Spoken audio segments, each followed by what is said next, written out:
अस्सलाम वालेकुम दोस्तों, आप देख रहे हैं हमारा चैनल दुनिया कहानी। आपने कोकाफ के बारे में तो सुना होगा, और ये भी कि वहाँ पर जिन और परियां रहती हैं।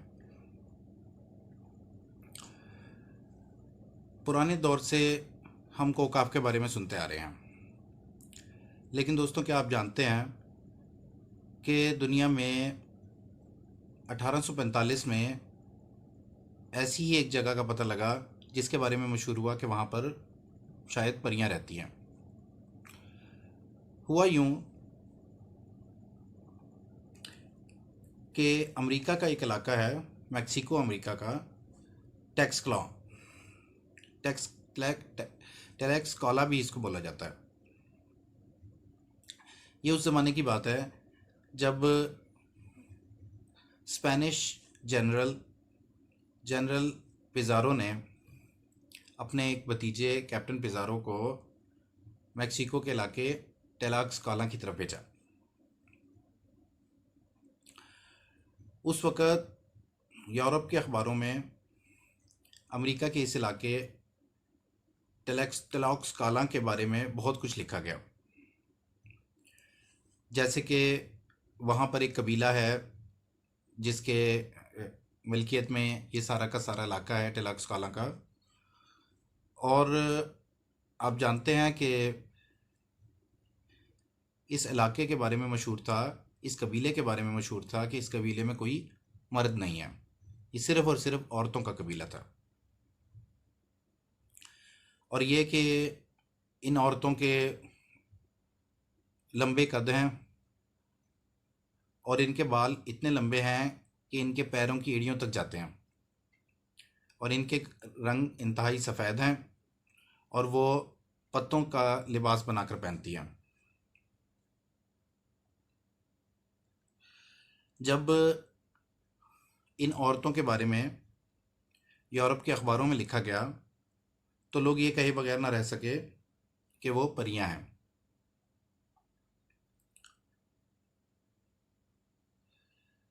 टेलाक्सकाला इस वक्त भी मैक्सिको का एक शहर है और टूरिस्ट प्लेस भी है, और बहुत खूबसूरत शहर है। तो दोस्तों, यूरोप के अखबारों में टेलाक्सकाला की इन परियों की दास्तानें इस कदर मशहूर हुई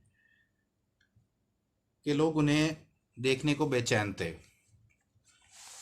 लेकिन उसके साथ खौफजदा भी थे। और आप ये ज़रूर जानना चाहेंगे कि आखिर इस खौफ की वजह क्या थी। जी, तो हम आपको बताते हैं कि आखिर इस इलाके टेलाक्सकाला की इन परियों की से डरने की उनकी क्या वजह थी। दोस्तों, ये उस ज़माने की बात है जब 1845 में एक स्पेनिश जनरल जनरल पिज़ारो ने पोलैंड फ़तह करने के बाद मैक्सिको का रुख किया। मैक्सिको में एक बादशाह एना किंग के इलाके को फ़तह करने के बाद उसी बादशाह के एक कज़न अताहाल्पा किंग की हुकूमत को ख़त्म किया। इन फतूहात के बाद उसे अगले इलाके टेलाक्सकाला का पता लगा। इस तरह वो मैक्सिको के एक बड़े इलाके को हासिल करने में कामयाब हो गया। इनमें से कुछ फतूहात तो उसने बग़ैर जंग के हासिल कर ली थी, और वो कैसे की थी ये हम आपको इंशाअल्लाह ताला किसी और वीडियो में तफसील से बताएंगे। जी अज़ीज़ दोस्तों, हम बात कर रहे थे कि जनरल पिज़ारो ने जब मैक्सिको के इलाके एक बड़े इलाके को अपने कब्ज़े में कर लिया तो बादशाह फिलिप्स की तरफ से उसे इन इलाकों का गवर्नर बना दिया गया। अब जनरल पिज़ारो शायद अपनी कंट्रोल की जगह को बढ़ाना चाहता होगा, इसलिए उसने अपने 1645 में 1545 में उसने अपने एक भतीजे कैप्टन पिज़ारो को मैक्सिको के अगले इलाके फ़तह करने के लिए एक बड़ी जंगी किश्ती में रवाना किया, जो कि दरियाए एम्स से गुज़रती हुई एक ऐसी जगह पहुंची जिसको उस वक़्त के मकामी लोग टेलाक्सकाला के कहकर पुकारा करते थे, और आज भी टेलॉक्स कलां कह के पुकारा करते थे, तो आज भी उसका नाम टेलॉक्स कैला कहा जाता है। जी हाँ दोस्तों, यही वो इलाका है जहाँ पर वो परियां रहा करती थी और उनका कबीला मौजूद था, या यूं कह लीजिए कि यहाँ उनका पूरा एक मुल्क आबाद था और कोई मर्द मौजूद नहीं था। लेकिन आखिर ऐसा क्यों था दोस्तों? कैप्टन पिज़ारो को इस जगह पहुंचने से पहले उसके चचा जनरल पिज़ारो को इस इलाके के बारे में मुकामी लोगों ने बहुत सी बातें बताई थी, और वो ये कि इस कबीला के पास जाने से सब कबीले डरते थे। और उसकी वजह ये थी कि वहाँ लंबे कद वाली, उनके ख्याल में लंबे कद वाली खूनखार औरतें रहती हैं जिनके बाल पैरों तक जाते थे। वो तीरंदाजी की माहिर थीं और चाकू चलाने में भी माहिर थीं। अगर कभी किसी कबीला ने उन पर हमला किया तो वो अपने तीरों से इस कदर तेज़ी के साथ हमला करती थी, और तीर चलाने की उनकी इस कदर तेज़ी थी उनमें कि दूसरा कबीला जल्द शिकस्त खा जाता था।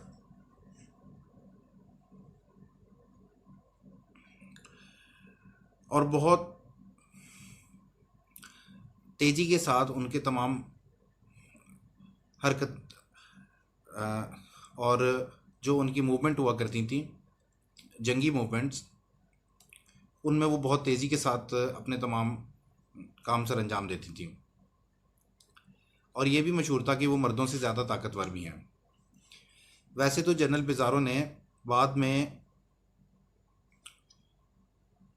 अक्सर जो कबीले उसने फतह किए उनके राजा और रानियों के बारे में भी यही लिखा था कि उनमें से अक्सर जादूगर और चुड़ैलें थीं। लेकिन टेलॉक्स कलां की इन परियों की बात थोड़ी मुख्तलिफ है। ये परियां सिर्फ अपने कबीले का दिफा ही नहीं करती थीं, बल्कि ये दूसरे कबीलों पर हमला भी कर दिया करती थीं, वहाँ लूटमार करती थीं, और जाते वक्त वो एक अजीब काम करती थीं। और वो अजीब काम क्या था? वो ये कि वो जाते वक्त उस कबीले के नौजवान लड़के उठाकर ले जाया करती थी, उन्हें ले जाती, इस्तेमाल करके उनको कत्ल कर फेंक दिया करती थी। इन परियों की एक बात और भी मशहूर थी, वो ये कि जब उनके यहाँ कोई लड़का पैदा होता था तो ये उससे भी मार दिया करती थी, और अगर कोई लड़की होती तो ये जश्न मनाया करती थी। इसी वजह से इनके कबीले में कोई मर्द नहीं था।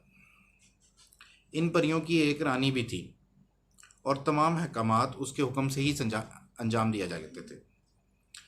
जब कैप्टन पिज़ारो ने इस इलाके टेलॉक्स कलां पहुंचा तो उसे मालूम हुआ कि वो बातें जो मकामी लोगों ने जनरल पिज़ारो को इस कबीला के बारे में बताई थी, वो सब सच थी।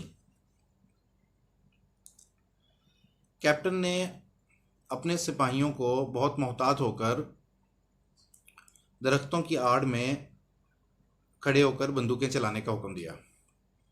लेकिन इस जंग में टेलॉक्स कलां की परियां कामयाब हो गईं, और उनकी जीत की वजह उनका अपने इलाके को अच्छी तरह जानना, और फिर दूसरा उनका दरख्तों के ऊपर चढ़कर हमला करना था, जिसकी वजह से कैप्टन को अपने सिपाही पीछे हटाना पड़े। कैप्टन इस जगह ज़्यादा अरसा रुकना नहीं चाहता था। उसे डर था कि किसी भी वक्त ये परियां एक बड़ा हमला करके उसकी फ़ौज को ख़त्म कर डालेंगी, इसलिए उसने जल्द ही दूसरे हमले का फैसला किया। उसने एक प्लान तैयार किया कि अब की बार वो अपने फ़ौजियों को दरख्तों के ऊपर बैठी टेलॉक्स कलां की जो औरतें हैं, परियां हैं, उनके ऊपर फायर करने का ऑर्डर देगा, और ये कि वो उसने अपने फ़ौज को मुख्तलिफ हिस्सों में बांट दिया। इस तरह से उसने एक घेरा सा डालकर बहुत सारी परियों को कत्ल कर डाला।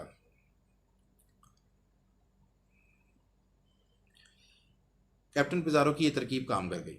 बहुत सी परियां कत्ल हो गईं और कुछ जंगलों में भाग गईं और जाते हुए वो अपनी रानी को भी अपने साथ ले गईं उसका दिफा करके। और इस तरह ये इलाका टिलाक्स कलां भी स्पेन की हुकूमत में शामिल हो गया। दोस्तों, बची हुई परियां कहीं गायब सी हो गई थीं। वो इकट्ठे या फिर उनका कबीला दोबारा कभी नज़र नहीं आया। लेकिन किसी को कभी ना कभी इस कबीला की, इन परियों की कोई इत्तला मिल जाया करती थी कि वो अभी भी मौजूद हैं। लेकिन अब की बार इन परियों ने एक अलग तरीका इख्तियार कर लिया था। अब की बार वो जो हमला किया करती थी, क्योंकि वो अब तादाद में थोड़ी हो गई थी, तो वो रात के वक्त हमला किया करती थी। वो लूटती और जो उनका पहले अमल था कि वो जो चाहती थी उस कबीले से लेकर वहाँ कहीं पुरसरात जगह पर चली जाया करती थी।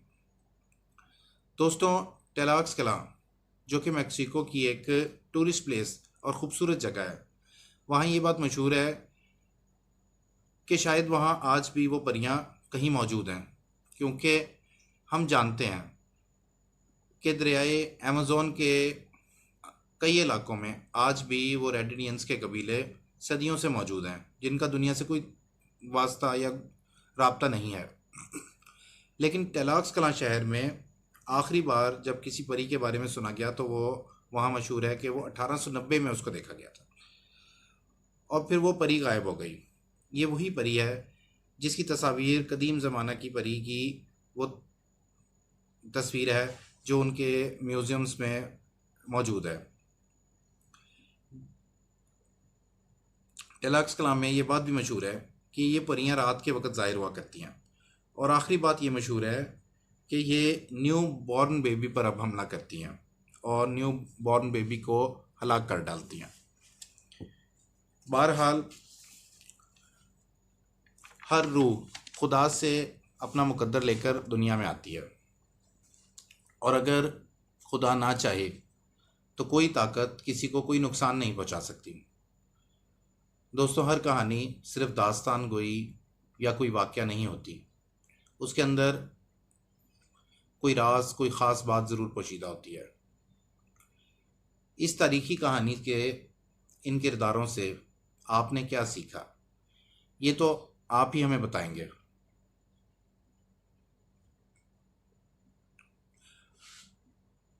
हमने जो जाना है वो ये कि ये दुनिया एक बदले की जगह है, और हमने अक्सर ऐसी बातें सुनी होंगी कि जालिमों को आखिरकार कोई ना कोई इबरत ज़रूर हासिल होती है।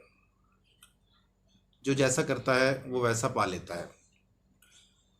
जिंदा इंसानों के दिल निकाल कर देवताओं को नजराना पेश करने वाले रेड इंडियंस हों या फिर ये टेलाक्स कलां की परियां, आखिर को जब जुल्म हद से बढ़ता है तो वो किसी जनरल पिज़ारो या किसी कैप्टन पिज़ारो की शक्ल में ज़ाहिर हो सकता है। खुदा का कहर आखिरकार नाजिल हो जाता है। अल्लाह पाक से दुआ है कि वो हमें हमारे सब बुरे अमालों की बुराई से और उसकी वजह से आने वाली खुदा की गज़ब और आफतों से बचाए रखे। आमीन।